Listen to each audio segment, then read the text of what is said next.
नमस्कार दोस्तों, मैं मनीष तिवारी आपका अपने चैनल में स्वागत करता हूं। आज हम बात करने जा रहे हैं महत्वपूर्ण कंटेंट लिव इन रिलेशनशिप के बारे में। भारतवर्ष में कभी वर्जित माने जाने वाले लिव इन रिलेशनशिप को वर्तमान समय में पारंपरिक विवाह के विकल्प के रूप में स्वीकार किया जा रहा है। भारत में लिव इन रिलेशनशिप के बढ़ते हुए प्रचलन के बावजूद भी भारत में स्पष्ट रूप से अभी तक इसको नियंत्रित करने वाले कोई भी नियम और विनियमन नहीं बने और भारत के कानून में अभी तक इसे 100% स्पष्ट रूप से मान्यता भी नहीं मिली। जबकि हमारे भारत देश के शीर्ष न्यायालय यानी सुप्रीम कोर्ट ऑफ इंडिया ने इसे वैध माना है और अपनी मान्यता प्रदान की है और लिव इन रिलेशनशिप में रहने वाले जोड़ों को कुछ अधिकार और सुरक्षा भी प्रदान की। बात करते हैं आज की वास्तव में ये लिव इन रिलेशनशिप होता क्या है। देखिए, लिव इन रिलेशनशिप एक ऐसी व्यवस्था है जिसमें एक महिला और एक पुरुष जो अपना भला बुरा समझने के योग्य हों, माने बालिग हों, वो दोनों लोग अपनी स्थिति परिस्थिति को अच्छी तरह से समझने के बाद में, विश्लेषण करने के बाद में एक दूसरे के साथ में रहने का जो विचार बनाते हैं और साथ में जो रहने का एक उनका संकल्प होता है और साथ में रहते हैं बतौर पति पत्नी, ये ऐसी व्यवस्था को हम लिव इन रिलेशनशिप का नाम दे सकते हैं। अब इसके नियम और कानून स्पष्ट रूप से भारत में अभी तक नहीं है, ना ही उन्हें 100% मान्यता दी गई है। जैसा मैंने आपको बताया, सुप्रीम कोर्ट ऑफ इंडिया ने इसे वैध माना है। लेकिन ऐसा भी नहीं समझना चाहिए कि लिव इन रिलेशनशिप केवल एक ऐसा माध्यम है जिसमें मन जब तक हुआ तब तक कोई पुरुष पार्टनर रहा किसी महिला के साथ में, या किसी महिला का जब तक मन रहा पुरुष पार्टनर के साथ में रही। ऐसा भी नहीं है, ऐसा भी आप नहीं कर सकते। क्योंकि इसलिए कि अगर आप दोनों साथ में रह रहे हैं, कुछ समय आपने बिताया है और यदि आपके संसर्ग के माध्यम से किसी संतान की उत्पत्ति हुई तो उस संतान को पूर्ण रूपेण वैध माना जाएगा, उस पुत्र को या पुत्री को जायज़ माना जाएगा और लिव इन रिलेशनशिप में रहने वाले पुरुष पार्टनर को उस बच्चे का, उस संतान का बायोलॉजिकल फादर माना जाएगा, जिसकी पूरा उत्तरदायित्व होगा कि वो अपने या पुत्री को बतौर पिता, बायोलॉजिकल फादर उसकी जिम्मेदारी निभाए और आने वाले समय में उसको उसकी संपत्ति में भी उसको हिस्सा और अपना उत्तराधिकारी बनाना पड़ेगा। और वहीं पर अगर कोई पुरुष पार्टनर के द्वारा किसी महिला को छोड़ दिया जाता है या उसको अपने से दूर रखा जाता है तो पूर्ण रूपेण, या उसके साथ में कोई हिंसा की जाती है तो पूर्ण रूपेण घरेलू हिंसा वाले जैसे पूर्व में नियम चलते थे, अब वो उस पर पूरे लागू होंगे और उसे गुजारा भत्ता देना होगा। तो ये सारी स्थिति बिल्कुल ऐसी होगी कि जैसे आपने किसी के साथ में विवाह जब आप करते हैं तो एक जिम्मेदारी का निर्वहन आपको करना पड़ता है, ठीक वैसे ही आप करेंगे। दूसरी चीज़ ये है कि कुछ जटिलताएं भी इस कानून में हैं। वो ये हैं कि जैसे मान लीजिए कि पूर्व में विवाह हुआ है और तलाक हो गया और उसके बाद में किसी दूसरी महिला के साथ में कोई पुरुष पार्टनर रहने लगा तो उसके संसर्ग से भी संतान हुई, तो जो पहले विवाह से संतान है और ये जो संसर्ग से संतान हुई तो उसमें उत्तराधिकार और संपत्ति के बंटवारे से संबंधित विवाद का होना तो तय है। तो कुछ जटिलताएं हैं कानूनी इसमें सामने पेश आने वाली। और साथ में बहुत सारी बातों में एक बात ये भी खुल के स्पष्ट रूप से आती है कि लिव इन रिलेशनशिप वास्तव में एक नाम है, लेकिन पूरी कुछ सिमिलैरिटीज़ और कुछ समानताएं बिल्कुल वैसी ही हैं जैसे कि पुराने हमारे कानून में सीआरपीसी में हुआ करती थी। मेंटेनेंस पाने का अधिकार और गार्जियनशिप एक्ट में जो उसके बच्चों के भरण पोषण का अधिकार। तो ये सारी चीज़ें भी लिव इन रिलेशनशिप में रहने वालों के ऊपर बाउंड होती हैं और उन्हें मैंडेटरी होंगी, ये करनी पड़ेंगी। और इसके साथ में अगर जैसे मान लीजिए कि कोई पुरुष अगर किसी महिला के साथ में लिव इन रिलेशनशिप में रह रहा है और कोई शादीशुदा महिला है, तो शादीशुदा महिला किसी पुरुष के साथ में अगर रहना चाह रही है लिव इन रिलेशनशिप में, तो उसको सबसे पहले तो तलाक लेना होगा। या कोई पुरुष किसी के साथ में रह रहा है तो उसे सबसे पहले तलाक लेना होगा, क्योंकि शादीशुदा होते वक्त या होते समय किसी दूसरी महिला और किसी दूसरे पुरुष के साथ में लिव इन रिलेशनशिप में नहीं रहा जा सकता, क्योंकि ये सामाजिक ताने बाने को पूर्ण रूपेण खंडित कर देगा, छिन्न भिन्न कर देगा, व्यवस्था पूरी भंग हो जाएगी।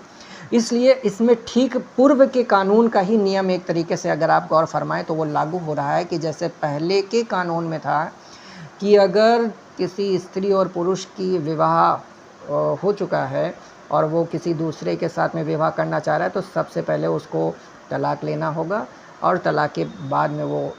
जो है उसके साथ में विवाह कर सकता है अपने मनपसंद साथी के साथ में। ठीक वही देखिए नियम यहाँ पर अप्लाई हो रहा है कि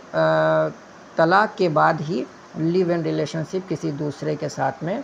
किया जा सकता है, बनाया जा सकता है। इसमें एक शर्त और आती है, वो भी मैं आपको यहाँ पे बता देना बहुत इम्पोर्टेंट समझता हूँ। अगर किसी शादीशुदा महिला का कोई बॉयफ्रेंड होता है, ध्यान से समझिएगा इस बात को,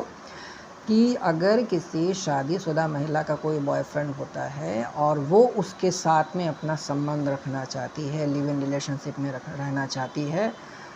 तो इसमें उसके पति की सहमति आवश्यक होगी।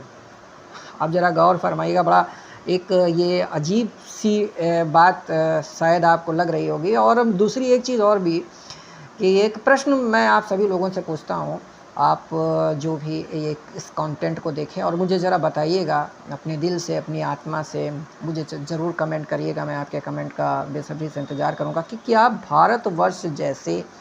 देश में, जिसकी आत्मा में संस्कृति, संस्कार और परंपराएं समाई हों, तो क्या ऐसे देश में समलैंगिक और लिव इन रिलेशनशिप जैसे कानूनों की प्रासंगिकता हो सकती है? आपका अपना व्यक्तिगत क्या विचार है इसमें दीजिएगा। और हाँ, एक चीज़ और भी, कभी कभी किसी विषय पर कोई आपके अपने विचार पूछे या ना पूछे, लेकिन फिर भी आपको कुछ समय के लिए चिंतन करके समाज की ज्वलंत मुद्दों पर अपनी एक सटीक, एक अपनी खुद की व्यक्तिगत राय बनानी चाहिए, ताकि ऐसे अवसर कभी आएँ तो आप अपनी बेबाक अपनी एक राय रख सकें। मुझे ऐसा लगता है। फ़िलहाल आपको ये मौका कहाँ मिलता है कहाँ नहीं मैं नहीं जानता, लेकिन मेरा आग्रह है अपने सभी भाइयों से, दोस्तों से, बहनों से कि मुझे इस कमेंट के माध्यम से इसमें बताइएगा ज़रूर कि आपको क्या लगता है कि भारत जैसे देश में, सांस्कृतिक देश में क्या इस प्रकार के कानून आपको सही लगते हैं। अच्छा, दूसरी एक चीज़ और मैं आपको बता दूं, जब बात चली है तो सुप्रीम कोर्ट ऑफ इंडिया ने तो कह दिया ये वैध है, लेकिन क्या समाज ने इसे एक्सेप्ट किया है? मुझे नहीं लगता सोसाइटी में ये एक्सेप्टेबल अभी हो पाया है। हाँ, इसके मामले तो बढ़ रहे हैं। अब मामले बढ़ने का रीज़न आप ये भी देख सकते हैं, थोड़ा सा फ्रीडम हो मिल गया इसमें, अपने मनपसंद से देखा और मतलब एक थोड़ा सा उनको कुछ फील हो रहा है कि थोड़ा सा उनको अपेक्षाकृत विवाह से एक जैसे होता है एक परंपरा का और पूरा सामाजिक ताना बाना, जात पात का बंधन,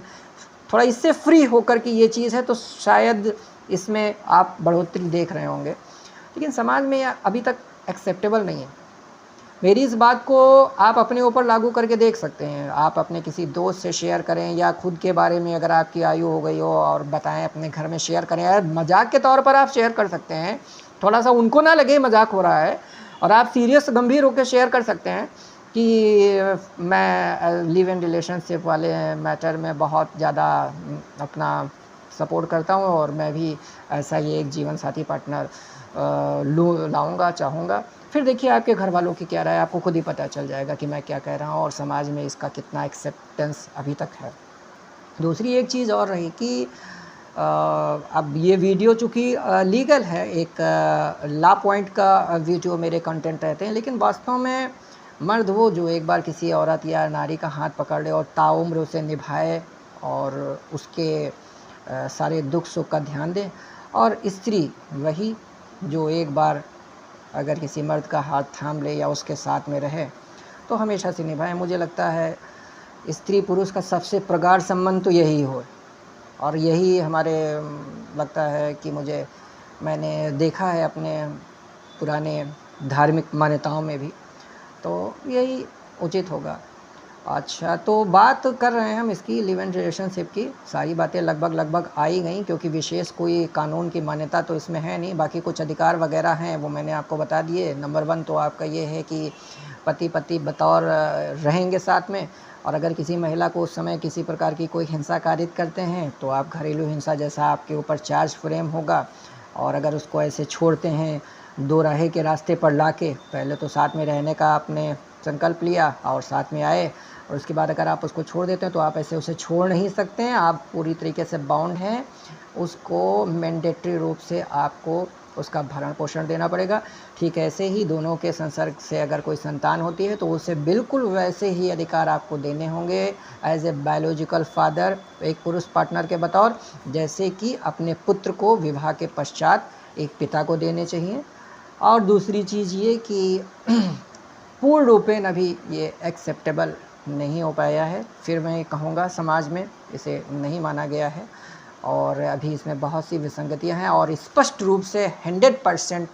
एक कोई कानून इस पर नहीं है। हालांकि सुप्रीम कोर्ट ऑफ इंडिया ने अपनी बात ज़रूर कह दी है। तो ये कंटेंट में बस इतना ही, और अपनी राय ज़रूर मुझे दीजिएगा